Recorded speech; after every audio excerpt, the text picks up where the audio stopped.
They called me a faker, a liar, an attention seeker stealing my sister's spotlight. I'm on the ground. My wheelchair tipped over beside me, one wheel still spinning slowly in the chandelier light. Champagne from a fallen glass seeped into the navy silk of my dress, a dress I spent 3 hours choosing, knowing it needed to photograph well, for the evidence. My sister Madison stands above me, her white gown glowing under crystal chandeliers, her face twisted in righteous fury.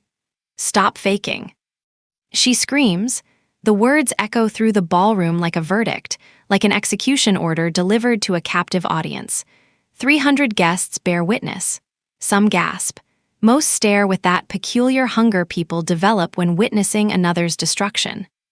A few hold up their phones, recording my humiliation, proof for tomorrow's gossip, proof they were present when someone's life imploded.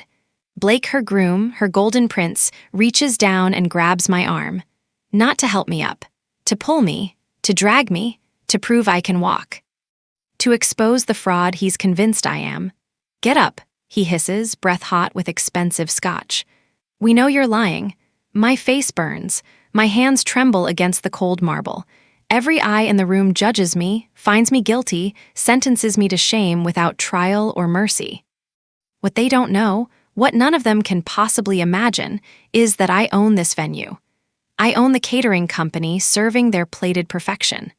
I paid for this wedding when my parents claimed they couldn't afford Madison's vision of flawless. Before the night ended, my sister would discover exactly what I was capable of. Before the police arrived, Blake would learn the difference between disability and cruelty. And before the sun rose on their ruined celebration, every person in this room would learn a lesson about assumptions, about arrogance, about the danger of underestimating someone you've already written off. I stayed on the floor, not because I couldn't stand, because I chose not to, not yet. But let me take you back 3 weeks. Back to the moment this disaster became inevitable, when the first domino fell and set the rest in motion. The invitation arrived on a Tuesday afternoon, always a Tuesday. Tuesdays have never been kind to me. A courier in a pressed uniform handed me a cream envelope, so thick it could have been a mortgage document. I recognized Madison's handwriting immediately. That precise, controlled script she'd perfected in high school calligraphy class, the one she used to make everyone else's penmanship look childish by comparison. Inside, embossed gold lettering announced her wedding to Blake Thornton. I ran my thumb across the raised letters, feeling the weight of expectation pressed into every indent. The paper stock alone probably cost more than most people's weekly grocery budget. Venue, the Sterling Estate. Date, December 18th. Dress code, black tie optional, which really meant black tie mandatory unless you wanted to be photographed looking like you didn't belong. At the bottom, in smaller script, a handwritten note from Madison: "Hope you can make it. Try not to overdo it. Try not to overdo it." Translation: don't embarrass us. Translation: don't make this about you. Translation: don't exist too loudly. I sat in my wheelchair at the kitchen island of my penthouse apartment, turning the invitation over in my hands. Through the floor-to-ceiling windows behind me, Chicago's skyline glittered in the winter sunset like a jewelry box someone had overturned across the horizon. The Hancock Building stood sharp against the orange sky. The lake reflected the dying light like hammered copper. And somewhere out there, my family still believed I lived in a tiny place above a corner shop on the south side, struggling on disability payments and charity. They believed that because I'd never corrected them, because some truths are more useful when kept close to the chest. Because the people who should love you unconditionally often love you most when they believe you need them. Madison and I hadn't spoken in 2 years, not since Thanksgiving when she'd announced her engagement and our mother asked what I was doing with my life. I can still hear Mom's voice. That particular tone, the one dripping with maternal disappointment reserved for daughters who don't meet expectations. "And what about you, Alex? What are you doing these days?" I'd mentioned my latest acquisition, a boutique hotel chain outside the city, 4 properties, solid revenue, plans for expansion. Madison had laughed. Actually laughed, head thrown back, teeth flashing. voice carrying across the dining room like she wanted everyone to hear. "You mean you clean hotels," she'd said, smile sharp as broken glass. "That's sweet that you call it an acquisition, very entrepreneurial." Our parents had chuckled nervously. Nobody corrected her. Nobody asked for clarification. Nobody considered for a moment that I might be telling the truth. I'd stopped trying to explain after that. Stopped trying to be seen by people who'd already decided what to see. Some battles aren't worth fighting. Some people aren't worth convincing. Some truths are better saved for moments when they'll actually matter. The car accident happened when I was 26. A drunk driver ran a red light on a Tuesday night, always a Tuesday, like fate had marked that day for destruction, and suddenly I was learning my body all over again. I remember the headlights. Bright, wrong angle, coming too fast, and then nothing, then everything. Waking up in a hospital bed with pins in my femur and questions nobody wanted to answer. 6 months of physical therapy that felt like war, relearning to stand, relearning to walk. Relearning to trust a body that had betrayed me without warning. Another 6 months of adaptive equipment, braces, walkers, canes, and finally, the chair. And then the long, quiet reality settled in. Chronic pain that came and went like weather. Unpredictable fatigue that could flatten me without warning. Nerve instability that made my legs unreliable partners in the simple act of existing. The kind of symptoms that don't look dramatic enough for sympathy but ruin your life in private. I could walk short distances.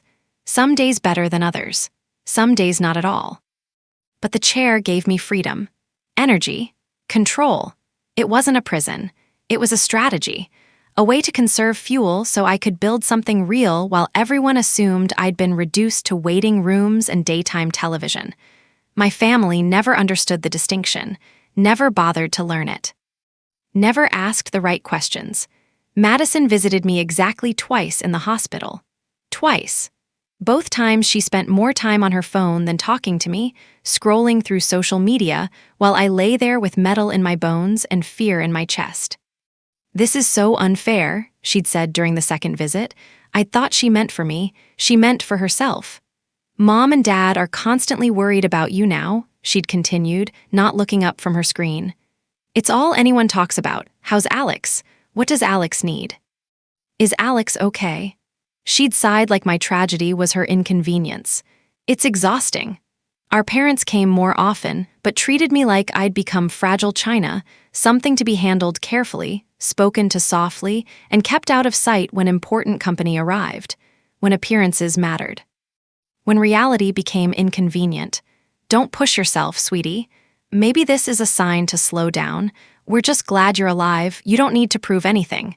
They didn't say, "We're embarrassed." They didn't say, "You're not the daughter we imagined." They didn't have to. I heard it anyway, so I built my life quietly. Built it in the shadows they assigned me. Built it while they assumed I was fading. It started small, one investment property I'd bought before the accident, using money I'd saved from a tech job they barely acknowledged. A fixer-upper duplex on the north side. Nothing glamorous, just potential. I leveraged it into 2 more. Learned everything I could about real estate while recovering. Studied markets. Analyzed neighborhoods. Made cold calls from my hospital bed while physical therapists told me to rest. 2 properties became 5. 5 became 15. I learned hospitality management through online courses while everyone assumed I was keeping busy. "At least she has her little projects," Mom told relatives at Christmas the year after my accident. "Keeps her mind occupied." Little projects. By 30, I owned a portfolio worth 8 figures. By 32, it had crossed into 9. The Sterling estate?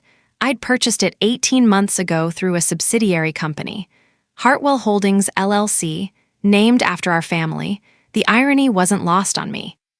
The venue coordinator, Jennifer Martinez, answered directly to me.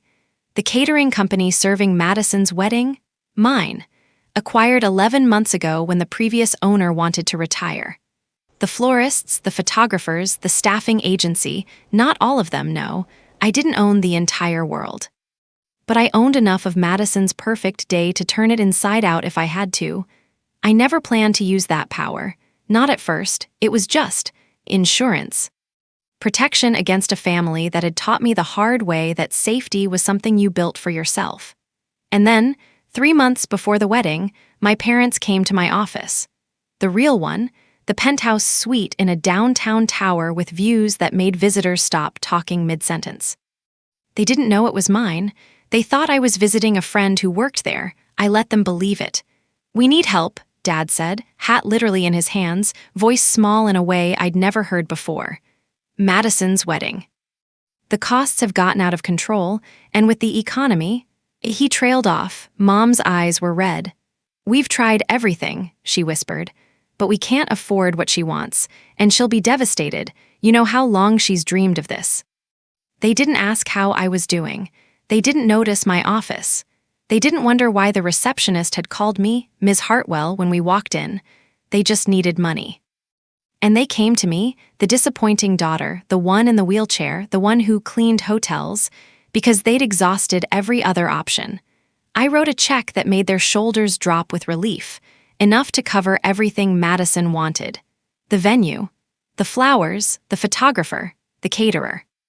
The dress that cost more than a year of rent, all of it. "Anonymous donor," they told Madison later.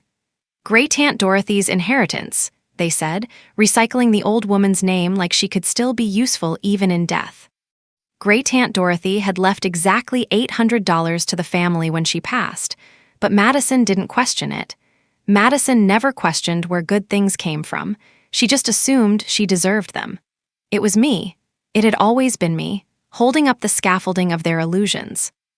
And they never even suspected. I stared at the invitation, feeling the expensive paper between my fingers, the weight of expectation pressed into every letterpress indent. The light outside my windows had shifted from orange to purple, the city transforming into a galaxy of lights below. Part of me wanted to decline, send a polite note, protect my peace like the therapist I'd never told my family about always recommended. "You don't owe them your presence, Alex. Dr. Ramirez had been telling me that for 2 years. Boundaries aren't punishment, they're protection." But another part, the part that had endured years of dismissal and condescension, the part that remembered every cruel joke and pitying glance, the part that still carried hope like a scar that wouldn't fully heal, wanted to see if they'd changed. If maybe this wedding would be different. If perhaps Madison had grown up enough to treat me like a human being instead of an embarrassment she had to manage. If maybe my parents would look at me, really look at me, and see something other than a burden. She hadn't. They wouldn't. But hope dies hard, even when you know better. Even when experience has taught you the lesson 100 times. Even when every logical part of your brain screams that nothing will be different. You still hope, because you're still their daughter. Because you still remember Madison braiding your hair when you were 6. Because you still remember Dad teaching you to ride a bike, holding the seat until he didn't. Because you still remember Mom calling you her little warrior after you survived scarlet fever at age 8. Those people existed once. Maybe they still existed somewhere beneath the years of performance and pretense. Maybe the wedding would be a chance for all of us. I picked up my phone and texted Jennifer, my venue coordinator. "Confirm attendance for Madison Hartwell wedding. I'll be bringing a guest. Make sure we have good sight lines. I want to see everything." Her response came instantly, professional and precise. "Observation position at table 47 is already reserved for you, Ms. Hartwell. Full security camera access can be enabled on your device. Will you need any special accommodations beyond the standard accessibility features?" I smiled. Jennifer was good, discreet. She'd been with the estate since before I bought it, and she understood the delicate dance of power and privacy without needing details spelled out. Just the usual accessibility arrangements. And Jennifer. "They don't know I own the estate. Let's keep it that way for now." Understood perfectly. "This is going to be interesting, Ms. Hartwell." Interesting, that was one word for it. I looked back at the invitation, at Madison's perfect calligraphy spelling out her perfect day with her perfect fiancé and her perfect life. She'd always needed to win. Always. From the time we were children fighting over dolls, Madison had to have the prettiest, the newest, the best. And if she couldn't have it, she'd break it so nobody could. Needed to be the successful one, the beautiful one, the daughter who made our parents proud. What she didn't know was that I didn't need my family's approval anymore. My life proved that. My bank account proved that. My silence proved that. I just wanted to see if they were capable of change. One last chance. One final test. If they passed, maybe we could rebuild. If they failed, well, I'd planned for that too, so I RSVP'd yes. And I began preparing for every possible outcome, including the one where Madison revealed exactly who she'd always been, where the mask slipped, where I finally had undeniable proof. The next morning, I called Dr. Sarah Chen. We'd met at a healthcare technology conference 2 years earlier, me as an investor, her as a specialist in patient advocacy and documentation. We'd stayed in touch, collaborated on a few projects, become something like friends. She was sharp, controlled. She understood the intersection of medical truth and legal reality. "Sarah," I said when she answered, "I need a favor, a big one. This sounds serious. It might be, or it might be nothing, but I need someone I trust to witness something, as my physician and as my friend." Silence on the line, then tell me. I told her about the wedding, about my family, about the years of dismissal and the way they'd never believed my disability was real, about the estate and the catering company and the money I'd given anonymously, about my suspicion, my quiet, terrible certainty that Madison would use the wedding as another opportunity to diminish me. When I finished, Sarah was quiet for a long moment. "You think they'll cross a line," she said finally. "It wasn't a question. I think they might. And you want documentation." "I want truth. I want proof that I'm not imagining it, that I'm not crazy or dramatic or oversensitive." Sarah exhaled slowly. "Alex," she said gently, "you've never been any of those things, but I understand why you need this. I've seen it before, the way families gaslight members with disabilities, the way they rewrite history to protect their own comfort. Will you come?" Another pause. "I'll be there," she said, "not just as your physician, as your witness. And if anything happens, I'll make sure it's documented properly." "Thank you. Don't thank me yet," Sarah replied, voice hardening slightly. "If they do what you're expecting, we're not just documenting, we're building a case." A case. The word landed heavy. "I'm hoping I won't need one." "So am I," Sarah said. But hope and preparation aren't enemies. They're partners. 3 weeks later, I'd be lying on that ballroom floor, champagne soaking into my dress, while 300 witnesses watched my humiliation unfold like performance art. But I'd also own every inch of the ground beneath me. Sometimes the best revenge isn't revenge at all. It's just showing up and letting people destroy themselves while you hold all the cards.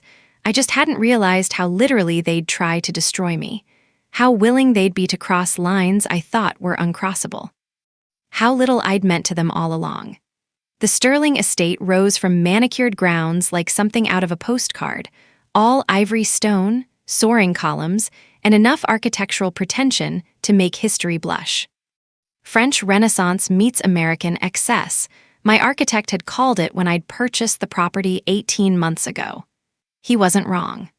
The original structure had been built in 1892 by a railroad baron who wanted to prove to Chicago society that new money could buy old taste. Subsequent owners had added wings, renovated ballrooms, installed modern conveniences behind period-appropriate facades. I'd spent $3 million on updates since acquiring it. New accessibility features throughout, security upgrades, kitchen modernization, hidden infrastructure that made the whole place work like a Swiss watch while looking like it belonged in a history book. I knew every inch of this place. The marble imported from Carrara, chosen for its luminous quality and smooth, rolling surface. The hand-carved moldings in the ballroom that had cost more than most people's annual salaries. The security system I'd upgraded personally, ensuring every angle was covered by discreet cameras that most guests never noticed. The hidden service corridors connecting every room, allowing staff and owners to move unseen through the building's skeleton. What I didn't own was the irony of arriving at my own estate as a guest, in my own wheelchair. watching my family pretend they belonged here more than I did. The December air bit at my exposed skin as the accessible van pulled into the circular driveway. Snow dusted the sculpted hedges like powdered sugar. A bronze fountain of Neptune surrounded by dolphins stood frozen mid-arc, water shut off for winter. Luxury sedans and European imports lined the valet area like a showroom. Mercedes, BMW, 2 Bentleys.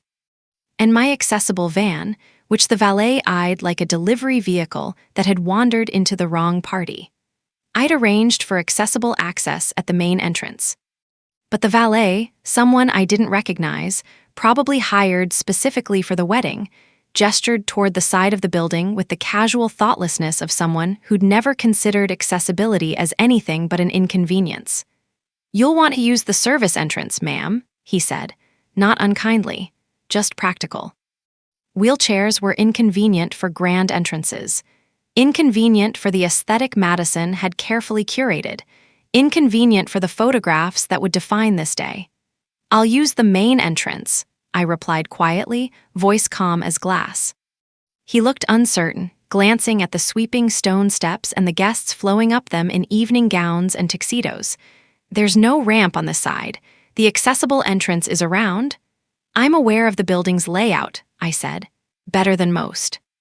I maneuvered my chair toward the steps where I knew, because I'd approved it myself during renovations, a discrete ramp system could be deployed. The call button was built into the stonework. Hidden, intentional, aesthetic but functional, I pressed it. Within seconds, a staff member appeared from inside, recognized the signal, and unlocked a recessed panel. A sturdy ramp slid into place with smooth efficiency, blending with the stone so naturally that most guests wouldn't even register it as an addition. The valet blinked, surprised. "Oh, I didn't know that was there." Most people don't. That was intentional. The best accessibility features were the ones that didn't require begging. That didn't make you perform your disability for approval.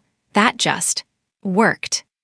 Inside, the entrance hall smelled of white roses and expensive candles, Madison's signature combination, according to the wedding planner's notes I'd reviewed. The same notes that had been sent to me as the venue owner for approval.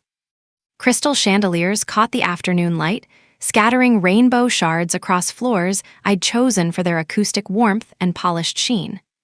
Guests clustered in elegant groups, voices a cultured murmur of old money and new achievements. Strategic networking disguised as celebration. Connections being made over champagne flutes. Business cards changing hands in bathroom lines. I recognized several faces from charity events around the city. The Hendersons, old money, hospital board. Marcus Webb, tech investor, always looking for angles. Dr. Patricia Morris, university dean, politically connected. They didn't recognize me, not in the chair. Not without the context that told them I mattered. Marcus Webb actually stepped around me without looking down, continuing a conversation about cryptocurrency as if I were furniture. Invisibility has its advantages. You hear things, you see things. People perform differently when they think you're not worth performing for. "Excuse me." A woman in her 50s stepped directly into my path, blocking the hallway with her body, with her assumption that I'd defer. "Family photos are being taken in the West Garden. Are you with the wedding party?" Translation: "You don't look like you belong here." I recognized her from the engagement announcement photos Madison had posted. Patricia Thornton, Blake's mother, old Boston money transplanted to Chicago society.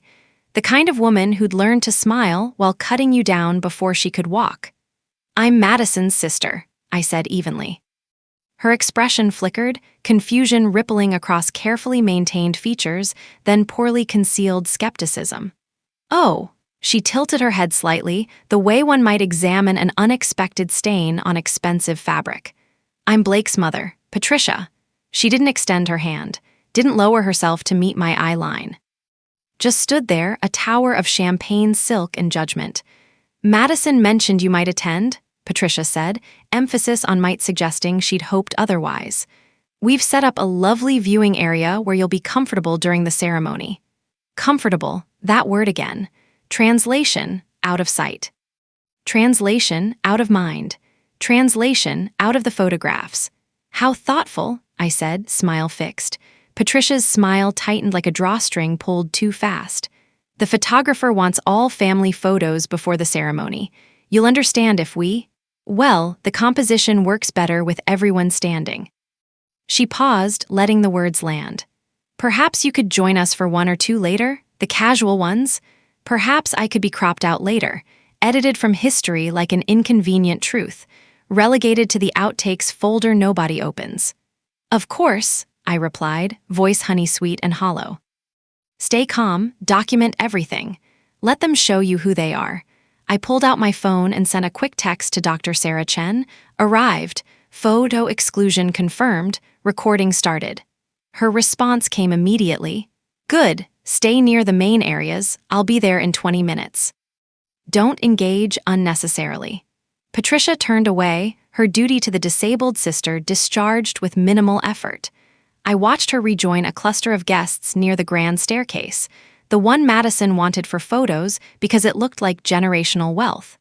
The kind you inherit, not earn. The kind that photographs well.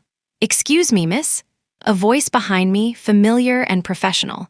I turned to find Jennifer Martinez, my venue coordinator, approaching with a neutral smile that masked a sharper awareness. Black suit, radio clipped to her belt. The calm authority of someone who controlled the space even when nobody realized it. Can I help you find anything? She asked, loud enough to be normal. But her eyes asked something else. Are you okay? Do you need me to intervene? Should I activate contingencies? We discussed contingencies before the event. Security protocols, escalation procedures, emergency response plans. I'd hoped we wouldn't need them. I'm fine, I said, just familiarizing myself with the layout. A private joke between us. I knew this layout better than she did. I'd approved the renovations. The ceremony begins in 90 minutes, Jennifer replied smoothly.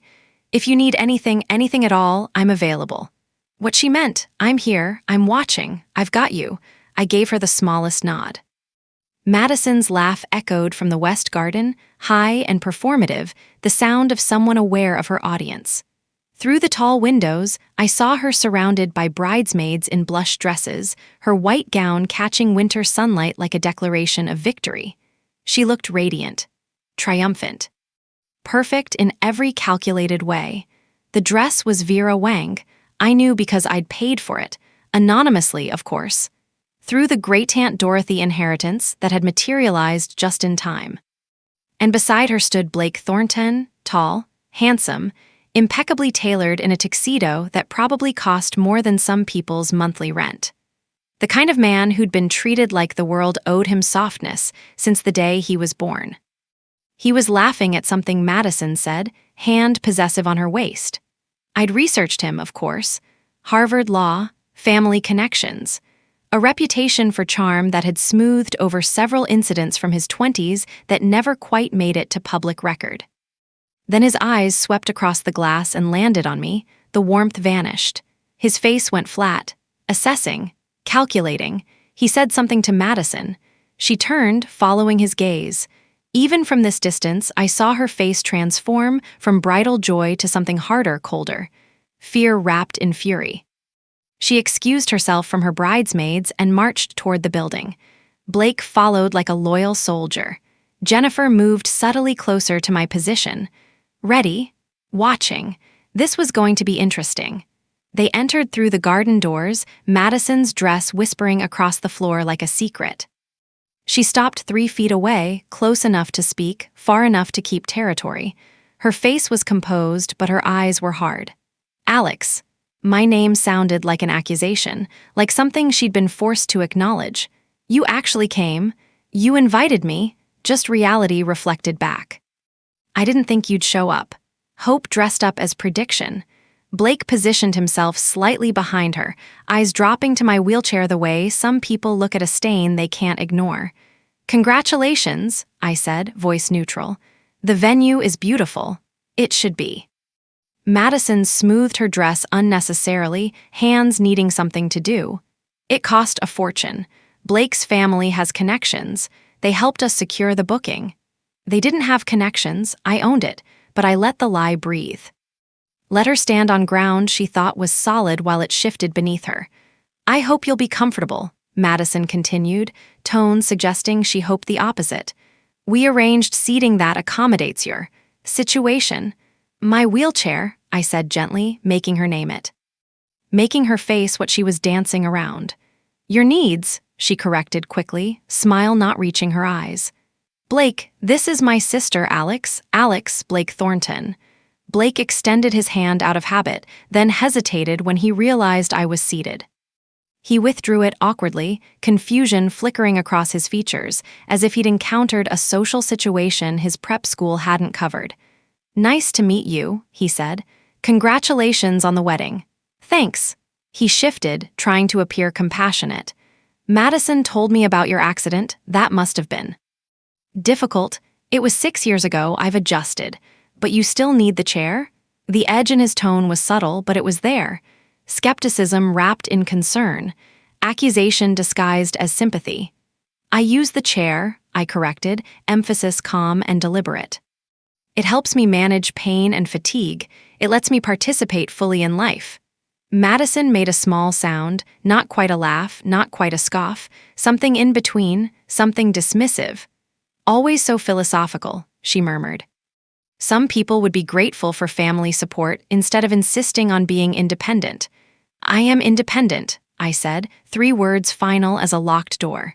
Madison glanced at Blake, an unspoken conversation passing between them. A look that said, "See? This is what I was telling you about." A look that said, "She's difficult." A look that said, "This is exactly why she's at table 47. "Well," she forced brightness, "we should get back to photos. Someone will show you to your seat." They turned away, dismissing me like staff who'd completed a task. Madison looked back once, triumphant, like she'd managed the difficult sister. Contained the inconvenience. Handled the problem. She thought she'd won. What she didn't know was that I owned the ground she was standing on. I'd approved the flowers she was admiring. I'd paid for the photographer capturing her perfect day, and I was about to become her most attentive audience. I pulled out my phone and typed, "First contact complete." Blake shows immediate red flags, Madison performing as expected, ready for phase 2. Sarah's response came instantly, "On my way." "Don't engage further. Let them come to you, let them build the rope." I smiled, cold, calculated. Sometimes the best trap is simply being present, waiting for people to reveal exactly who they are. Madison was already doing the work for me. Blake was helping. And in 90 minutes, everyone would have front row seats. The ceremony was scheduled to begin at 4 o'clock. By 3:45, guests had filed into the garden pavilion, a glass-walled structure overlooking rose gardens and winter greenery, geometric perfection curated for photographs. White chairs in perfect rows. An aisle lined with ivory petals. A string quartet playing softly, the notes floating across the space like expensive perfume. I should have been seated in the front row, immediate family, sister of the bride. Instead, an usher guided me to the back corner. Row 12. Behind a decorative column that partially blocked my view. "This spot has the best accessibility," he explained, apologetic but firm. "You'll be comfortable here." Comfortable meant invisible. Comfortable meant forgotten. Comfortable meant out of the photographs that would define this day. I settled in, angling my chair so I could see between the column and a floral arrangement that probably cost more than the usher's rent. The woman beside me, someone's great-aunt, judging by her pearls and posture, shifted away slightly, creating distance like my wheelchair was contagious. Like disability might spread through proximity, like she could catch whatever I had if she sat too close. I didn't react. I'd learned not to react to those small cruelties. They add up, but each individual one isn't worth the energy of response. From this vantage point, I watched my family take their places in the front row. My mother in champagne silk, my father in his tux. They smiled and nodded to guests, the picture of parental pride. Neither looked back to see where I'd been placed. Neither checked if I was okay. Neither noticed the column blocking my view because they didn't think to check, because I wasn't worth thinking about. My phone buzzed. "Sarah, In position at table 47. Audio and video coverage ready? Stay calm. Let them perform. I replied with a simple thumbs up. The music shifted. Everyone stood. Everyone except me. The privilege of the wheelchair, never having to perform the same rituals just because everyone else expects you to. Madison appeared at the far end of the aisle, dress catching winter sunlight like a beacon. Radiant. Triumphant, the star of her own story. Our father walked beside her, expression carefully composed pride, giving away the daughter who met expectations. The daughter who stood, the daughter who photographed well. They passed my row without acknowledgement. Not a glance, not a smile, not a nod. Madison's eyes swept the crowd, drinking attention like oxygen. She never looked toward the back corner where her disabled sister had been tucked away. Why would she? I was backstage scenery, not part of the performance. The officiant spoke about love and commitment with the enthusiasm of someone who'd said these words 1,000 times. Then came the vows. Madison went first, voice clear, projected, performed. "Blake," she said, "I promise to stand by you through every challenge life brings." I'm grateful for everyone who truly supported us. Her eyes found mine across the rows, direct, deliberate, calculated. Everyone who didn't hold us back with neediness or drama. The words hung in the air like a knife thrown across a crowd. Several guests turned, following her gaze. I felt their eyes land on me, assessing, judging, deciding what kind of drama I must be. I kept my face neutral. My phone sat in my lap beneath my pashmina, camera angled just enough. Every word, every omission, every public wound. Blake's vows followed, standard promises delivered with conviction. Then rings, then the kiss, applause. And as the recessional began, Madison and Blake walked back down the aisle, waving, performing gratitude. They passed my row again. This time Madison looked directly at me. Her smile transformed, still beautiful, but colder, sharper, more honest than anything she'd shown the crowd. It lasted only a second. Then she returned her attention to the people who mattered. The message was clear. I'd been acknowledged just enough to be properly dismissed. As guests filed toward cocktail hour, I remained seated a moment, letting the crowd thin, watching the performance continue, collecting my thoughts. Patricia, Blake's mother, called out with military efficiency. "Family pictures on the terrace, immediate family first." I wheeled forward, joining the flow. Patricia spotted me immediately. Annoyance flashed, then was masked by practiced politeness. "Oh, Alex." She made my name sound like a chore. "The photographer wants traditional portraits first. Perhaps you could join for the larger group shots?" "I'm immediate family," I said quietly. "Of course, but..."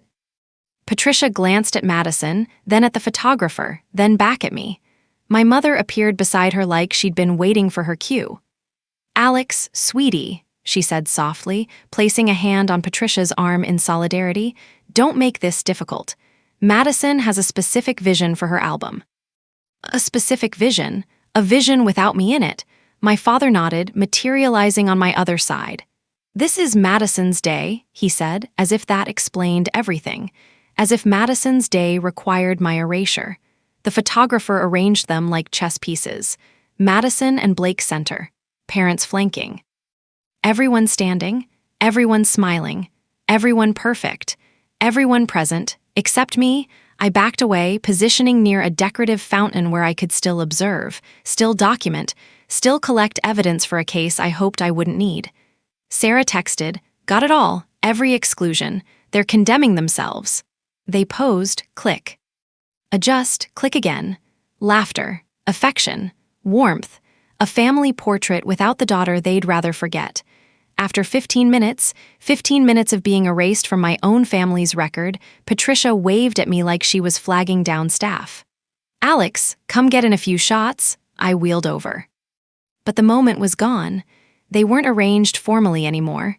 Energy dispersed. Attention wandering, the official photos were done, and when they positioned me, it was off to the side, partially behind my father, an afterthought, a footnote, click. "Perfect," the photographer said, already escaping toward cocktail coverage. Madison swept past me without a word, but Blake stopped, turned back. his expression unreadable, eyes calculating. He walked to my wheelchair and placed his hand on the handle, not gentle, possessive, controlling. "You know," he murmured, voice low and intimate the way threats often are, "Madison warned me you might try to make today about you. Don't." His fingers tightened slightly, just enough to remind me he believed he had power here. Just enough to hint at what he was capable of. Then he released the chair and rejoined his bride, smile back in place like a mask. My heart hammered. I gripped the armrests until my knuckles whitened. A hand touched my shoulder, gentle, supportive. I looked up to find a woman around my age beside me, dressed in sharp business attire instead of wedding softness. Calm eyes, controlled warmth, purpose. "Alex Hartwell?" she asked quietly. I nodded. "I'm Dr. Sarah Chen," she said. "We have a mutual connection." She showed me her phone briefly, our confirmation thread, my insurance policy, my backup plan, my witness. "Shall we head to cocktail hour?" she asked. "I think you'll want to see what happens next." Before I tell you what happened next, remember this moment. Because everything after this is where the mask came off completely, where the cruelty stopped pretending to be anything else, where I discovered exactly how little I meant to the people who were supposed to love me unconditionally. Dr. Chen positioned herself beside my wheelchair as we moved toward the terrace where guests gathered for cocktails and hors d'oeuvres. Her presence felt deliberate, protective, like a shield I didn't realize I needed until it appeared. She walked at my pace. She positioned herself slightly forward. She made eye contact with people who tried to stare. Small gestures, powerful ones, the kind of protection I'd never received from family. Whatever came next, I wasn't alone. And unlike my family, Sarah knew exactly who I was, not the version they'd constructed, but the truth they refused to see. The reception began with erasure so complete it felt choreographed. Table 47 sat in the back corner of the Sterling Estate ballroom, tucked near the service corridor, where staff shuttled champagne flutes and hors d'oeuvres on silver trays. 300 guests filled the room in waves of designer gowns and tailored tuxedos. Madison and Blake commanded the center like royalty beneath crystal chandeliers, and I was assigned the shadows, the margins, the place where inconvenient truths go to die quietly. The seating chart was precise, strategic, cruel in its architecture. Family at the head table, Madison, Blake, mom, dad, Blake's parents. Bridal party at tables 1 through 6. Friends and colleagues spread outward in descending order of importance. And me, table 47, last row.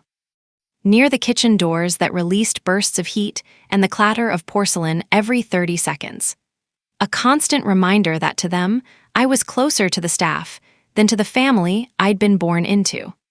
Sarah sat beside me, posture straight, eyes quietly scanning the room like she was memorizing escape routes. She looked like she belonged anywhere power gathered, and that made people glance twice, wondering who she was, wondering why she was at table 47. No one questioned her. No one cared enough to wonder about me. The toasts began after dinner, when champagne had softened judgment and sharpened cruelty. Dad stood first, microphone in hand, voice warm with pride that had never extended equally to both daughters. "Madison has always been our shining star," he said. "From the moment she was born, we knew she was destined for greatness. Tonight, watching her marry the man of her dreams in this breathtaking venue," he gestured to the vaulted ceilings, to the chandeliers, to the space I owned. "We couldn't be prouder. She worked so hard for this moment. She deserves every bit of this happiness." No mention of me, not a glance, not even the courtesy of acknowledgement, not even a single word. Mom followed, tears glistening like diamonds.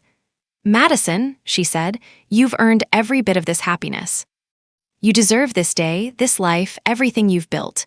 We're so proud of the woman you've become." The subtext was deafening. "We're proud of you, not her, never her." Then the maid of honor, Madison's college best friend, rose with champagne confidence and a microphone. Emma. Blonde, bubbly, and dangerous in the way smiling cruelty always is. "I have to tell you all a funny story about Madison's sister," Emma announced. Laughter rippled before she delivered the punchline. The laughter of people who already knew I was the joke. Growing up, Emma said, voice carrying through the ballroom, Alex was, well, let's just say she had a flair for drama, always needed to be the center of attention. Madison used to joke that if she didn't check on Alex every 5 minutes, something would mysteriously happen. She paused, perfect timing. A fall, a crisis, some emergency that required everyone to stop what they were doing and focus on her. More laughter, knowing laughter, pointed laughter, the kind that cuts like glass while pretending it's harmless. But Madison never complained, Emma continued. She just took care of her little sister. Because that's who Madison is, selfless, patient, always putting others first even when it costs her. She smiled, compassion dripping like poison. Even on her wedding day, she made sure Alex had a seat, made sure she was included. The applause was polite, pitying, a room congratulating someone for tolerating a burden. Sarah set down her champagne flute with controlled precision. "We can leave," she murmured, voice low. "Right now, you don't have to endure this." I shook my head. Not yet. Because Blake Thornton was walking toward us. And this was the moment I'd been waiting for. The moment when everything I predicted would come true. Blake moved with easy confidence across the ballroom floor, tie loosened, scotch in hand, smile that didn't reach his eyes. He walked like a man who'd never been told no. Like a man who expected the world to rearrange itself around his comfort. Like a man who'd identified a target. He stopped at the edge of table 47, looked down at me with something between contempt and curiosity. Then at Sarah, suspicion sharpened his gaze. "We need to talk," he said, low enough to feel private but loud enough to draw attention from nearby tables. "About your situation." The word hung in the air like a noose waiting to be filled. Sarah's hand moved toward her portfolio.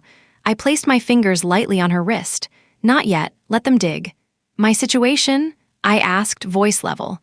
Blake's smile turned sharp.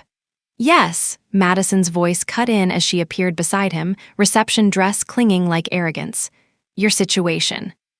She'd changed from the ceremony gown into something sleeker, more mobile, like she was preparing for battle. Heads began to turn. Nearby conversations softened. Phones shifted in hands, not yet raised but ready. The room sensed blood in the water. "What exactly do you mean?" I asked, pleasant as a boardroom negotiation. Blake leaned forward slightly, grip closing around the back of my chair with possessive force. His knuckles pressed against the handles. His breath carried expensive scotch and cheap confidence. "You're faking," he said. "You've been faking this disability for years." A murmur rippled outward through the nearby tables. Guests turned, whispered, watched. Then Madison pulled out her phone like a weapon. "I've seen your social media," she snapped, scrolling fast. "Here, you're standing by a car. Here, walking into a restaurant.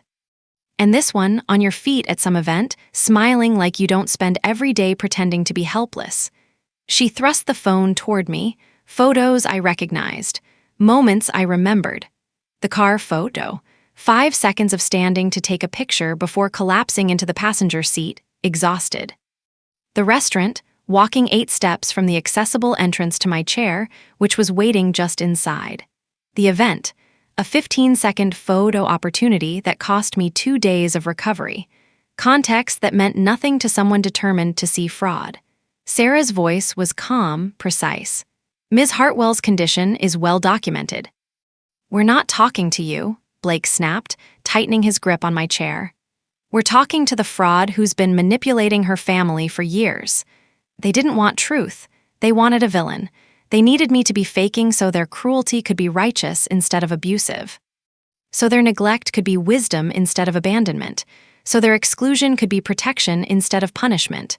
"Stand up," Madison said suddenly, voice steel wrapped in white silk. "Right now, stand up and prove you actually need that chair." The ballroom went quiet.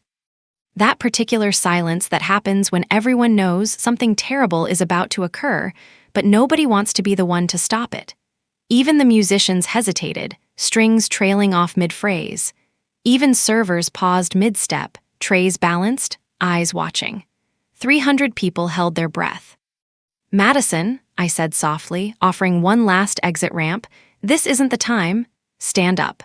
She screamed, emboldened by attention, by champagne, by the belief that she was the hero exposing a fraud. "I'm sick of your lies. I'm sick of you making everything about you. This is MY Day, and you're ruining it with your attention-seeking?" Her voice cracked. Genuine emotion. She actually believed this.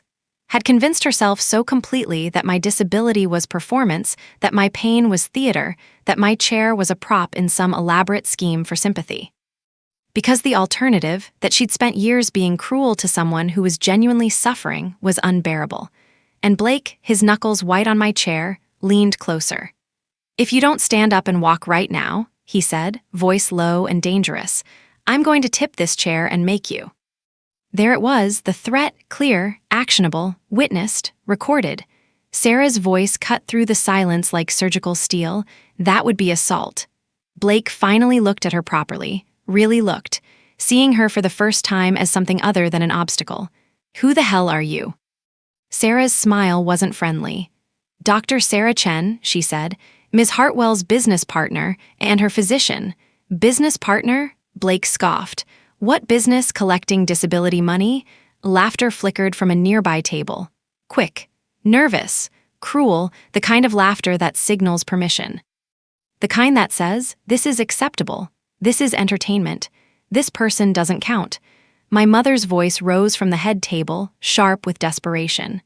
"Alex, if you can explain yourself, now's the time. Your sister deserves answers. We all deserve answers." My father nodded, standing beside her. "This has gone on long enough." They thought this was an intervention, a public correction, the family finally confronting the difficult daughter, finally addressing the problem they'd been too polite to mention. They had no idea the ground beneath them was already giving way. I met Blake's eyes. "You want me to stand up?" "Yes," Madison breathed, trembling with vindication. "Finally, yes." Sarah's hand touched my shoulder, quiet warning, quiet readiness. Jennifer was watching from the edge of the room, poised like a chess player who already knew the endgame. I placed my hands on the armrests. "All right," I said softly. "Let's settle this." Blake stepped back, triumphant. Madison's phone was raised. The ballroom held its breath, and I began to rise. I placed my hands on the armrests, fingers gripping the padding I'd selected when I ordered this custom chair 2 years ago. The ballroom held its breath, 300 people suspended in anticipation, waiting for spectacle, waiting for proof of fraud or vindication of cruelty. I could feel the weight of every stare, some curious, some eager, all waiting for me to either stand and prove them right or fail and prove them wrong. As if disability were a binary that could be solved with a single test, as if my worth could be measured in steps, as if standing meant lying and sitting meant truth. Madison's phone was raised, recording. Her hands shook slightly with adrenaline. Blake's jaw was set, triumphant before victory was earned. My parents watched from the head table, expressions caught between hope and dread, between wanting me to stand so they could be right and fearing what it would mean if I did. Sarah's hand tightened on my shoulder. A warning, a question. "Are you sure?" I gave her the smallest shake of my head. "Not yet. Let them go further. Let them commit." I began to push myself up, slowly, deliberately, every muscle engaging with visible effort that wasn't performance.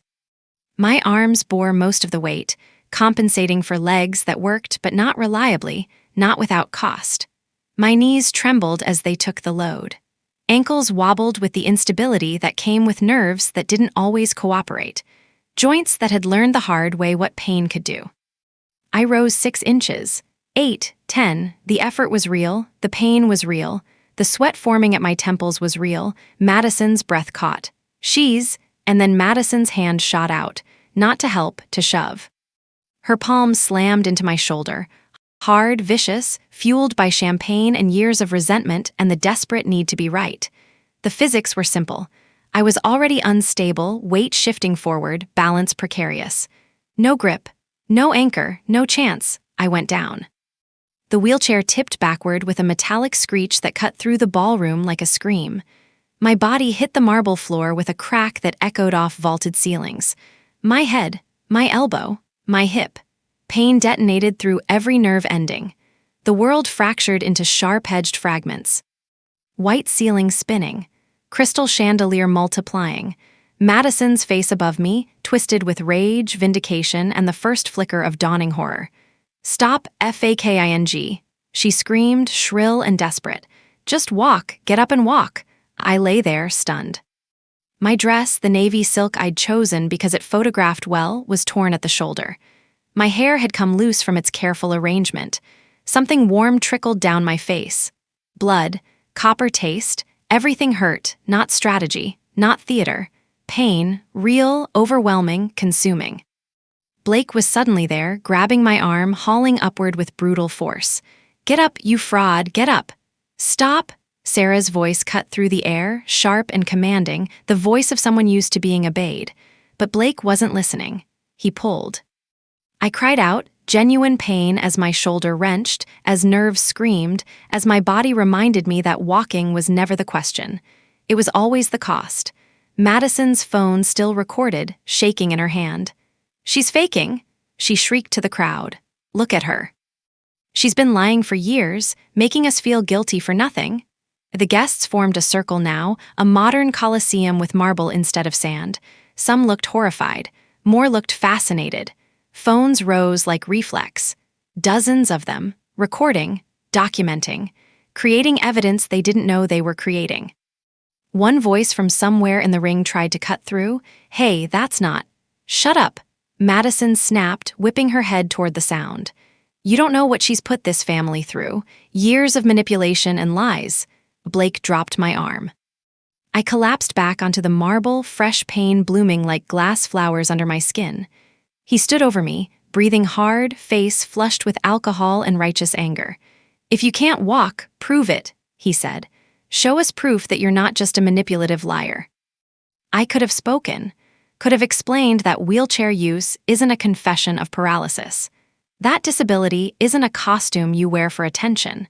That walking 20 steps doesn't mean you can stand through a ceremony and function for 3 days afterward. That ambulatory wheelchair users exist. That my medical history was private and none of their business. But I didn't. Because somewhere above us, security cameras were recording.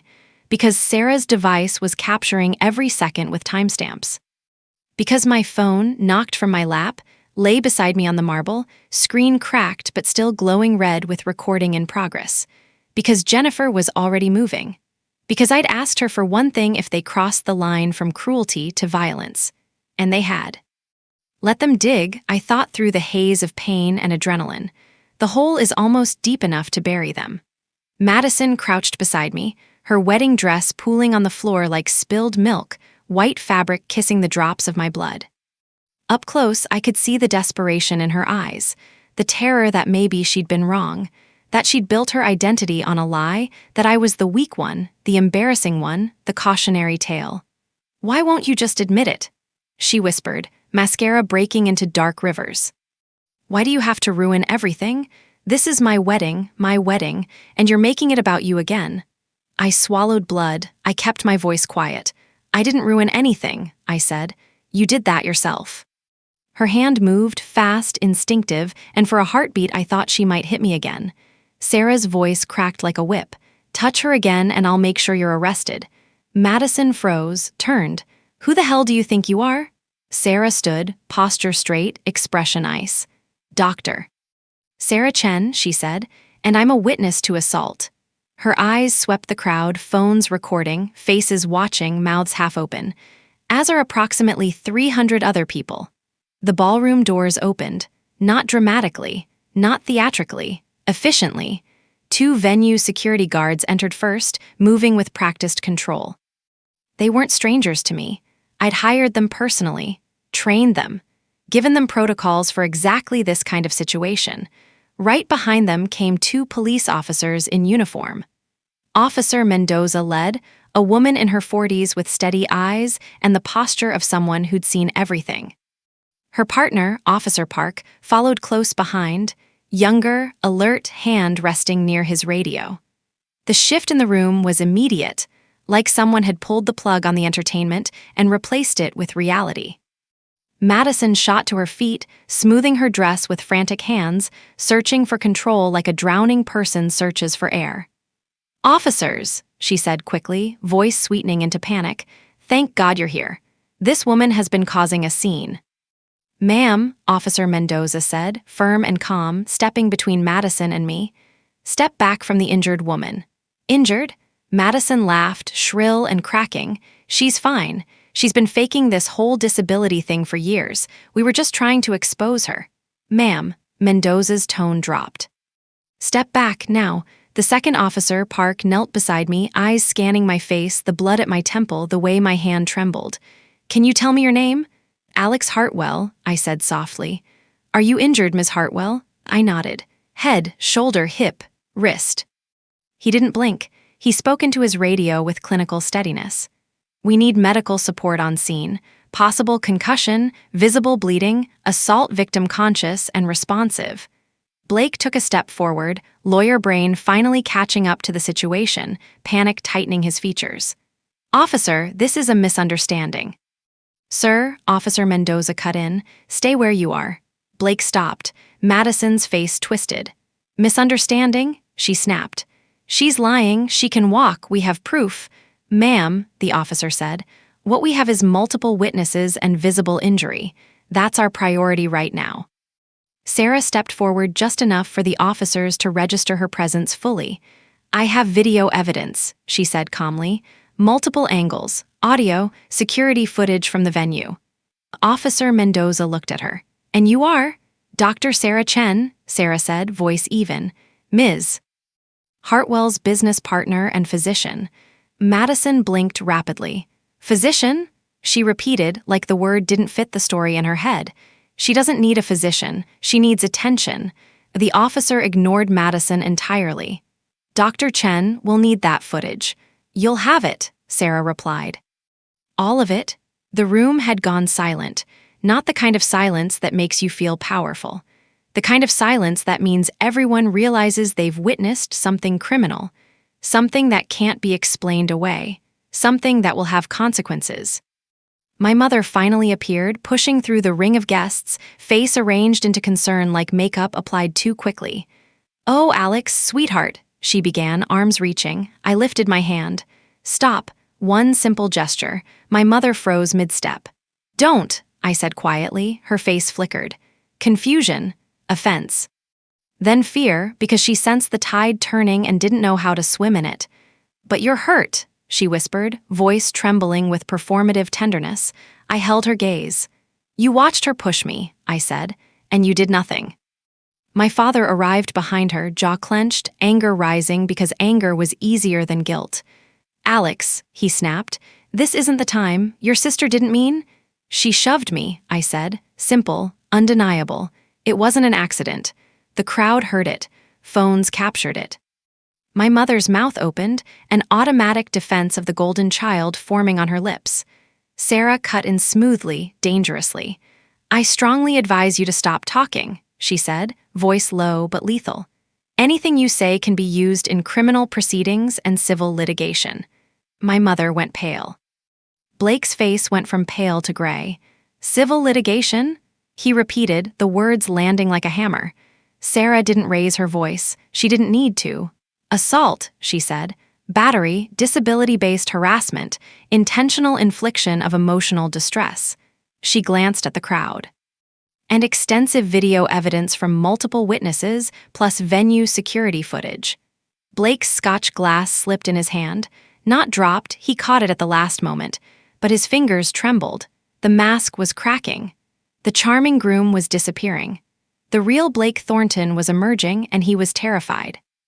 The paramedics arrived minutes later, moving with brisk professionalism. A cervical collar around my neck. A flashlight in my eyes. Gentle hands assessing the cut at my temple, my wrist, the way my hip refused to cooperate when they asked me to shift.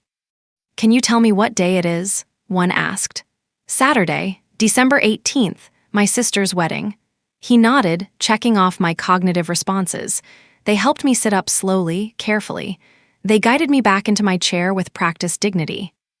And as they did, something changed inside the room. The woman on the floor wasn't a spectacle anymore. She was a victim, a person, someone who'd been attacked at a family event. The bride and groom weren't heroes exposing a fraud. They were aggressors standing under fluorescent reality. Madison's voice pierced the moment again, frantic and spiraling. "This is ridiculous. She's manipulating all of you. She can walk. I saw her walking last month." The female officer, Mendoza, looked at Madison with a flat, tired expression that said she'd heard every excuse humans could invent. "Ma'am," Officer Mendoza said, "even if she can take steps, that doesn't justify what you did." Madison blinked. "What?" "It doesn't matter," Mendoza continued, patience thinning. "You pushed her. You screamed at her. Your husband dragged her by the arm. That's assault. That's the reality we're dealing with." Madison's mouth opened, closed, opened again, like her brain couldn't process a world where she wasn't the protagonist. Blake tried again, voice smoothening into courtroom calm, the voice he probably used on juries. "Officer, emotions run high at weddings. Nobody intended?" Officer Mendoza's gaze sharpened. "Intent doesn't erase impact," she said, "and the video will speak for itself." She turned to me. "Ms. Hartwell, we'll need your statement. Do you feel able to give it now, or would you prefer to wait until after medical evaluation?" I looked up at her. Then past her, to Jennifer, waiting near the service corridor, posture controlled, eyes alert, the woman who managed this place, the woman who knew the truth, the woman Madison had assumed worked for her. "Officer," I said softly, "I'll give my statement. But first, I need to speak with the venue manager. Privately, it's relevant to your investigation." Mendoza frowned slightly. "Relevant how?" I kept my voice steady. "Because this happened on my property." The words didn't land immediately. They hovered, like a glass about to shatter. Like a bomb with a delayed fuse. Madison's head snapped toward me so fast her earrings flashed. "What did you just say?" I didn't look at Madison. I looked at Jennifer. "Jennifer Martinez," I said, calm as stone, "could you take me to your office?" Jennifer stepped forward instantly. "Of course, Ms. Hartwell. Ms. Hartwell, not ma'am, not miss, not the disabled sister in the wheelchair. Ms. Hartwell, like she belonged in boardrooms, like she signed contracts, like she owned keys." Madison's face drained of color. "Why are you calling her that?" she demanded, voice cracking. "Why are you she's just what? Just the burden, just the embarrassment, just the sister you hid behind a column, just the daughter you forgot to include in family photos." But the sentence died in her throat because something was finally happening that she couldn't control, something that didn't follow her script. Jennifer gestured toward the service corridor. "This way, Ms. Hartwell." Officer Mendoza exchanged a glance with Officer Park, then nodded once. "5 minutes," Mendoza said. "Then we need that statement." Sarah walked beside me like an anchor. Jennifer led us through the corridor where the building breathed, where staff moved quietly, where the real work happened, where perfection was constructed behind curtains.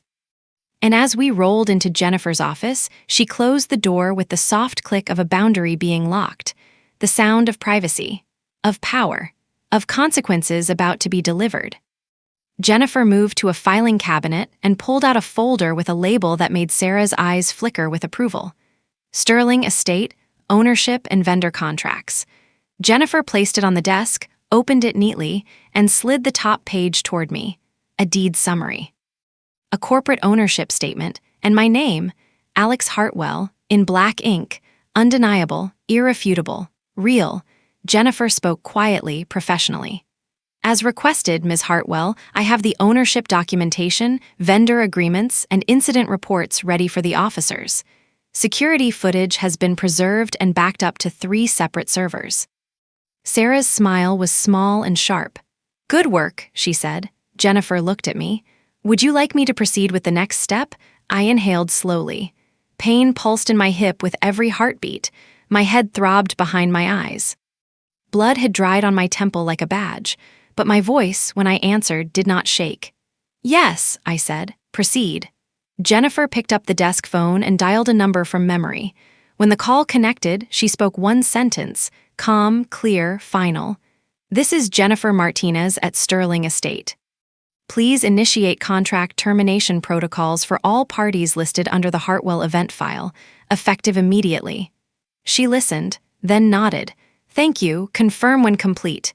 She hung up. Sarah raised an eyebrow. That's done? Jennifer's eyes were steady. It's done, she said. Catering, photography, floral, entertainment, all vendor services are being terminated as we speak. Refunds will not be issued due to breach of conduct clause. I turned my head toward the door, hearing faint noise from the ballroom, the hum of confusion, the buzz of panic. The sound of a story turning on its axis. Now, I said quietly, let's go give them the part they never saw coming. When we returned to the ballroom, the atmosphere had curdled. Guests stood in clusters, whispering, phones in hand, eyes darting between the police, the paramedics, and the head table where Madison clung to Blake like he was the last lifeboat on a sinking ship. My parents looked like they'd aged 10 years in 10 minutes. The photographer had stopped taking pictures, the band had stopped playing. The servers stood frozen, trays in hand, watching the performance that had replaced the scheduled programming. Officer Mendoza stepped forward. Ms. Hartwell, she said, are you ready to give your statement? I nodded. Sarah handed Mendoza the folder Jennifer had prepared. Mendoza opened it. Her eyes moved over the top page. Then she paused, looked up at me, looked back down, then up again, more carefully this time. Ms. Hartwell, Mendoza said slowly, this documentation indicates you're the property owner. A ripple ran through the room like a shockwave, like a stone dropped in still water, expanding outward, reaching everyone. Madison's head snapped toward us. What? She shrieked.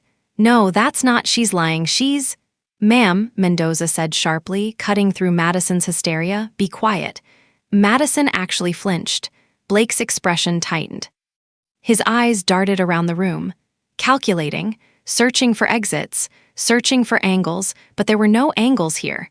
The exits were mine, the angles were mine, everything was mine. I met Mendoza's eyes. Yes, I said quietly, I own Sterling Estate. I also own the catering company serving this event and several contracted service vendors working tonight. Gasps, real ones this time. A woman near table 15 lifted her hand to her mouth. A man near the bar murmured something that sounded like, holy. Patricia Thornton sat down heavily, champagne silk crumpling. My mother made a strangled sound. My father's face went blank, as if someone had removed the script he'd been reading from his entire life. Madison stared at me like she was seeing a stranger. Like the sister she'd mocked was being replaced in real time by someone she didn't recognize. Someone she'd never bothered to know. No, Madison whispered, voice small now, fragile. No, you can't. I tilted my head slightly. Calm, controlled. I can, I said. And I did. Blake's mouth opened, closed. Then he tried to speak, the lawyer in him fighting for oxygen. Officer, he began, whatever her business situation is, that's irrelevant too. It's not irrelevant, Sarah said, voice smooth and lethal. She stepped forward and addressed Mendoza directly. Ms. Hartwell authorized security access for this event. The assault happened on her property. She is the complainant and the documented injured party. She has video evidence, preserved footage, and vendor contracts with conduct clauses. Sarah's eyes flicked to Blake. And she has grounds for civil action that could be financially significant. Blake went still. The meaning sank in. Not just criminal charges, not just reputational damage, financial. Consequences that don't end after the apology tour. Consequences that follow you. Consequences that hurt where it matters to men like Blake Thornton. Madison's breathing turned ragged. You, she choked, you paid for this wedding? The question fell out of her like something she couldn't hold anymore. My mother whimpered. My father stared at the floor. I didn't look at my parents. I looked at Madison. You wanted a perfect day, I said softly. So you took my money and used my property, while you hid me behind columns and called me a liar. Madison's eyes filled, not with remorse, with panic, with the terror of humiliation. With the horror of being exposed in front of everyone she'd ever tried to impress. Blake took a step toward me, instinctive aggression, then stopped when Officer Park shifted his stance, hand resting near his belt. Blake swallowed. His voice came out quieter, smaller. Alex, he said, trying a new tone, reasonable, conciliatory false. Let's not do this here. We can handle this privately. Privately, where there are no witnesses, no phones, no cameras, no accountability, where things can be spun and rewritten and buried. I smiled. It wasn't kind. No, I said, we're doing it here. I turned to Mendoza. My statement is simple, I said. I was verbally harassed, publicly humiliated, threatened with violence, and then physically assaulted by my sister and her husband. I have video evidence, witnesses, documented injury, and I want charges pursued. Mendoza nodded once, decisive. Understood. Madison's face twisted. You can't do this, she whispered. We're family. Family, the word people use when they want immunity for cruelty. The word that's supposed to make everything acceptable. The word that's supposed to make me forgive without receiving an apology. I looked at her and my voice, when I answered, was calm enough to cut. Family doesn't mean you get to hurt me without consequences. Blake's voice broke in, sharp with fear now. This is insane, he snapped. This is a misunderstanding. She provoked. Officer Mendoza raised her hand. Sir, she said, stop talking. Blake stopped. He looked, for the first time in his life, like a man who realized he wasn't in control. Like a man who'd wandered into a game he didn't know how to play. The paramedic approached Mendoza with a clipboard. We're transporting her for evaluation, the paramedic said. Head injury, wrist sprain, hip trauma, needs imaging. Mendoza nodded, then she turned to Madison and Blake. Sir, ma'am, we need your statements. Madison shook her head violently, wedding hair coming loose. No, this is my wedding. Her voice cracked into a sob. She grabbed Blake's arm like she could anchor herself to him, but Blake was staring at me, not with contempt anymore, with dawning comprehension. Because in his head, the story had been simple, disabled sister, attention seeker, easy target. And now the story was something else entirely. Owner, evidence, police, contracts, consequences, power. As the paramedics prepared to move me, Jennifer stepped forward and addressed the room in her neutral, professional voice. Ladies and gentlemen, she said, voice carrying just enough to cut through the chaos. Due to a serious incident and an ongoing police investigation, Sterling Estate is terminating this event effective immediately. Please collect your personal belongings and exit calmly. Staff will guide you to your vehicles. A stunned silence, then immediate reaction. Chairs scraping, murmurs swelling. People standing, confused, angry, eager to leave before they became part of the story. Madison's head whipped toward Jennifer. What are you talking about? She shrieked. You can't terminate, this is my reception. Jennifer's face didn't change. The venue reserves the right to terminate any event in the case of criminal activity or endangerment of guests, she said calmly. This is documented in the contract you signed. I didn't sign anything about. Your mother signed on your behalf, Jennifer said. Section 14, subsection B, conduct expectations. Madison turned back to me, eyes wild. You did this, she hissed. You're destroying my life? I blinked slowly. My voice was quiet. You destroyed your own life, I said. I just stopped protecting it. Blake took a step back, as if the floor had become unstable. My mother's knees threatened to give. My father looked like he might vomit. Guests poured toward the exits. And as they did, I watched something I hadn't expected to feel. Not triumph, not joy, just clarity. The truth isn't always satisfying. Sometimes it's just clean. Sarah leaned closer, voice low. You ready for the final piece? I breathed in, pain, blood, pulse. Yes, I murmured. Let's finish it. Outside, cold air hit my face like a slap, sharp and clean. The estate grounds glowed under warm exterior lighting, manicured hedges and marble statues watching quietly like they'd witnessed this kind of human ugliness for centuries. December stars flickered above. An ambulance waited with its back doors open. As the paramedics lifted the stretcher, Officer Mendoza walked alongside me. Ms. Hartwell, she said, we'll need copies of the security footage and the vendor documentation. Dr. Chen has already provided preliminary. I'll provide everything, I said. Full cooperation, whatever you need. Mendoza nodded. Then her gaze shifted toward the entrance, where Madison's voice could still be heard distantly, shouting, pleading, demanding the world reverse itself. "She's going to claim you ruined her wedding," Mendoza said, not unkindly. I exhaled, breath fogging in the December air. "I didn't ruin it," I said. "I attended it." Mendoza's eyes softened slightly, a moment of understanding between two women who'd seen what cruelty looks like up close.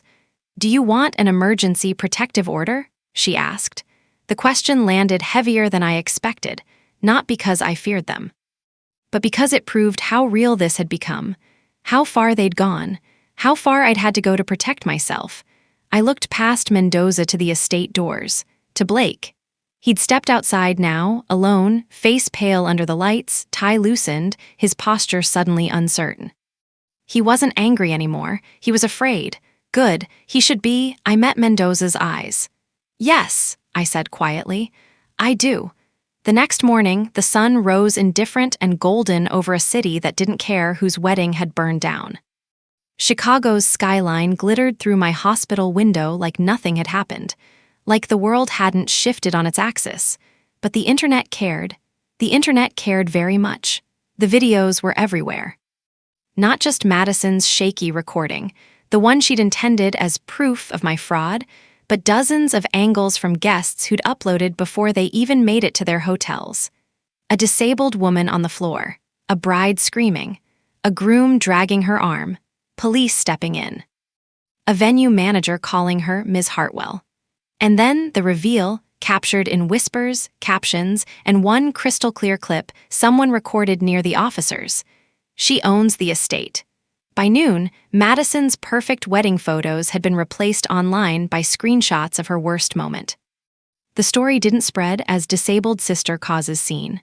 It spread as bride and groom assault disabled woman at their own wedding. It spread as they assaulted the owner of the venue, who was the bride's sister. It spread as wealthy couple attacks wheelchair user, then discovers SH's their landlord. The comments were relentless. Thousands of them, tens of thousands, some cruel, some supportive, most simply fascinated by the reversal, by the underdog who wasn't an underdog at all, by the victim who held all the cards. The shame Madison had tried to pour onto me ran right back onto her, and it stuck. My parents called 5 times that first day. I didn't answer. They texted paragraphs, long explanations, justifications, attempts to rewrite history while it was still being recorded. We didn't know she would. "You have to understand, we were just worried. If you would just talk to us." I didn't respond. Madison left a voicemail that began with screaming and ended with sobbing. "You ruined everything, everything I worked for. Do you understand what you've done? Do you even care? I hate you." "I hate you," then, softer, broken. "Why did you have to come? Why couldn't you just stay away?" I listened to it once. Then I saved it. Evidence. Blake sent one message. One, "Can we talk?" I stared at it for a long moment in my hospital bed, IV in my arm, bandage on my head. Then I handed my phone to Sarah. "Save that," I said. Sarah nodded, eyes hard. "Already doing it." We sat in my hospital room, afternoon light filtering through institutional blinds, the skyline visible in slivers between the slats. Machines beeped softly. A nurse checked my vitals every hour. The world continued outside like nothing had happened, but inside me, something had shifted, not because I wanted revenge. Because I had proof that what I'd lived through wasn't in my head, proof I hadn't been too sensitive. Proof that cruelty doesn't become less cruel just because it comes with wedding flowers and polite smiles. Proof that I wasn't crazy. Sarah slid a folder across my hospital table. Inside, medical notes from the ER, photos of injuries, my head, my wrist, the bruising already purpling on my hip, police report number, a printed list of video links, witness names, statements offered voluntarily by guests who'd seen enough to feel sick. And on top of everything else, something small. A simple letter from Sterling Estate Security, an incident report, stamped and signed. It wasn't dramatic, it was official. It was real. This wasn't family drama anymore. It was a crime. I was discharged after 36 hours of observation. Minor concussion. sprained wrist. Deep contusion on my hip that would hurt for weeks. Nothing permanent, nothing that wouldn't heal, at least not physically. 2 weeks later, Madison showed up at my building, not with a crowd, not in white. No bridesmaids, no stage, no audience. Just Madison smaller without an audience, eyes red, face bare of makeup, posture tense like someone expecting to be hit. She looked diminished, the golden girl tarnished. The doorman called up. "Ms. Hartwell, your sister is here. Should I send her away?" I looked at Sarah, who was reviewing documents at my dining table. Sarah's expression was calm. "Do you want to see her?" I thought of Madison's scream. "Stop faking. Just walk." The shove, the marble, the blood. I thought of my parents' faces, more afraid of embarrassment than harm. I thought of Blake's grip on my chair, the entitlement, the threat, the absolute certainty that he had power over me. I inhaled slowly. "Yes," I said, "but not upstairs." We met in the building's private lounge, neutral ground, cameras in the corners, staff within calling distance. Boundaries. Madison walked in like she was entering a courtroom, because in a way, she was. She sat across from me, hands clasped so tightly her knuckles whitened. For a moment, she said nothing, just looked at me, really looked, maybe for the first time in years. Then she swallowed. "I didn't know," she whispered. I tilted my head slightly. "Didn't know what?" Her eyes flicked up, then down again, shame and anger tangled together like wires. "I didn't know you owned the estate," she said, voice brittle. Of course, that was what mattered, not my pain. Not the shove, not the humiliation, the ownership, the status. The fact that the world now knew I was the kind of person Madison had spent years trying to prove I wasn't. I kept my voice calm. "That's not what you didn't know," I said. Madison flinched. Tears welled, but her expression hardened as if she hated herself for crying. "I thought," she began, then stopped, then tried again. "I thought you were exaggerating," she whispered. "I thought you liked the attention, I thought." She trailed off. I let silence stretch. Long enough for her to feel it. Long enough for her to sit in the discomfort she'd made me live in for years. "Why?" I asked softly. Madison's lips trembled. Because if you weren't exaggerating." Her voice cracked. "Then what we did to you was horrible." There it was, the truth, not remorse, not love, not even understanding. Self-preservation. She needed me to be faking so she could stay the hero in her own story, so she didn't have to face what she'd become. I leaned back slightly. "And now?" I asked. Madison's eyes snapped up, desperate. Now she knew I had power. Now she knew the world was watching. Now she knew she could lose everything, her reputation, her marriage, her money, her identity as the golden child. "Now I'm sorry," she said quickly. "I'm sorry, okay? It got out of control. Blake, don't," I said, one word, sharp. Final. Madison froze. I kept my gaze steady. "You don't get to blame him," I continued quietly. "You shoved me, your hand, your choice, your cruelty." Her throat bobbed with another swallow. "I was upset," she whispered. "You were cruel," I corrected. "Those aren't the same thing." Madison's eyes flickered with anger, just a flash, but I saw it. The old Madison, the one who couldn't stand being wrong. "You're going to ruin me," she hissed suddenly, mask slipping. "You're going to take everything from me. That's what this is about, isn't it? Revenge?" I stared at her. And in that moment, something in me went completely still, because even now, after everything, Madison's center of gravity was still herself. Her reputation, her comfort, her life. Not mine, not what she'd done, not what it cost me. I spoke softly. "You ruined yourself," I said. "I'm just not catching you anymore." Madison's face crumpled. "Please," she whispered. "Drop it. Drop the charges, we can. We can work this out. I'll apologize publicly. I'll do whatever you want, just, please." The word tasted bitter. Drop it. As if violence was a spilled drink.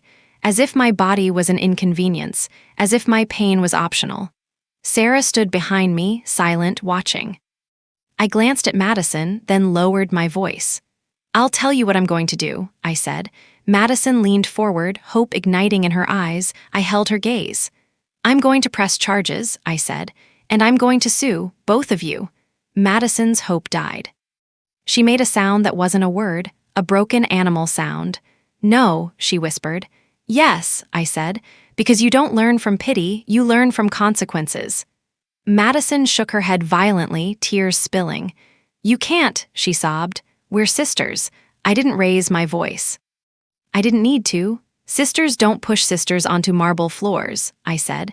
Madison collapsed back, shaking, hands covering her face. For the first time, she looked like someone who understood that the story wasn't about her anymore, and that terrified her. Good, let it. Blake didn't show up in person. He sent attorneys, 2 of them, polished, smiling, full of words like settlement and misunderstanding and mutual resolution. Sarah and I met them in a conference room with glass walls and a view of Chicago that made people feel small. Blake's lawyers tried to spin it. Family tension, alcohol, emotions, a tragic accident. Sarah slid a tablet across the table. Here is the footage, she said. The lawyers watched. No commentary, no spin, just Madison shoving me, just Blake dragging my arm, just the screaming, the threats, the aftermath. The police, the blood on my face. When the video ended, one lawyer cleared his throat. What does your client want? He asked carefully. I leaned forward slightly. My client, I said, meaning myself, taking control, wants accountability. The lawyer tried again. Financially, he clarified. What specific amount are we discussing? I smiled, not warmly.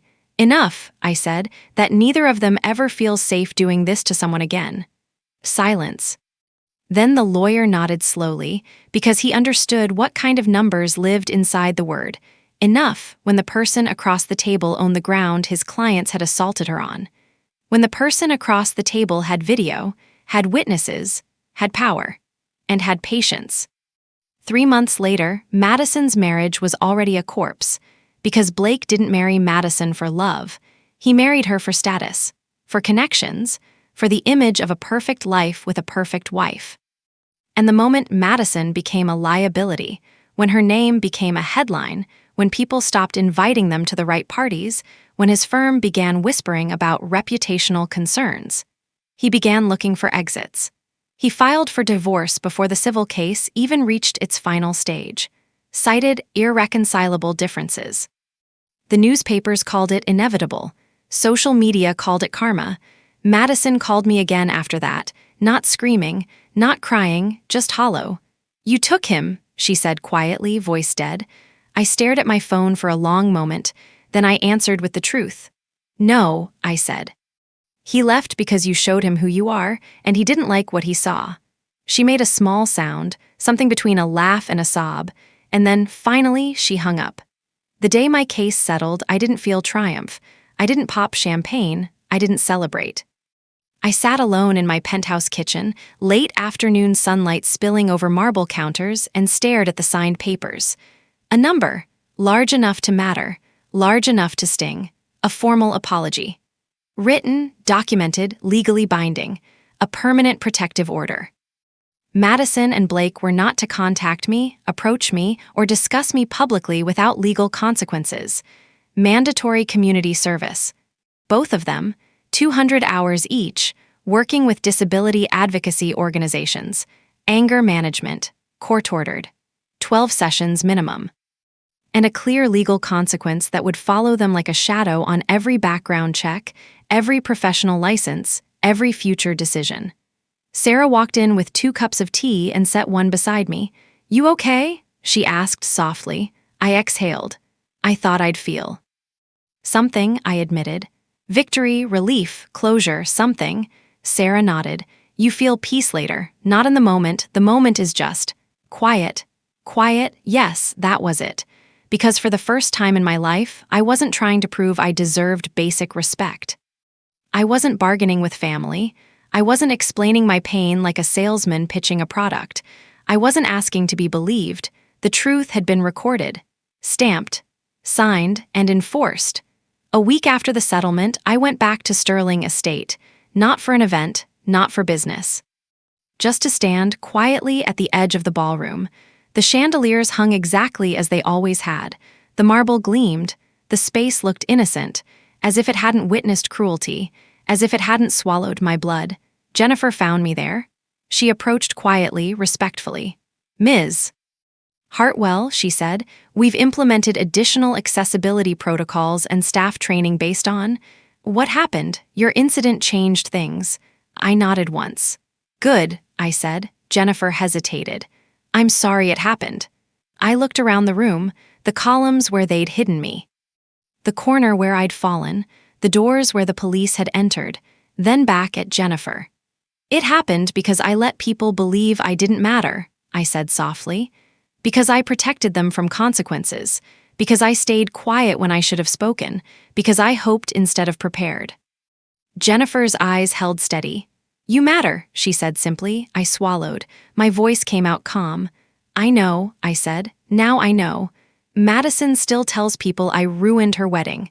She still says I'm vindictive, that I'm dramatic, that I did it for attention, that I orchestrated the whole thing for revenge.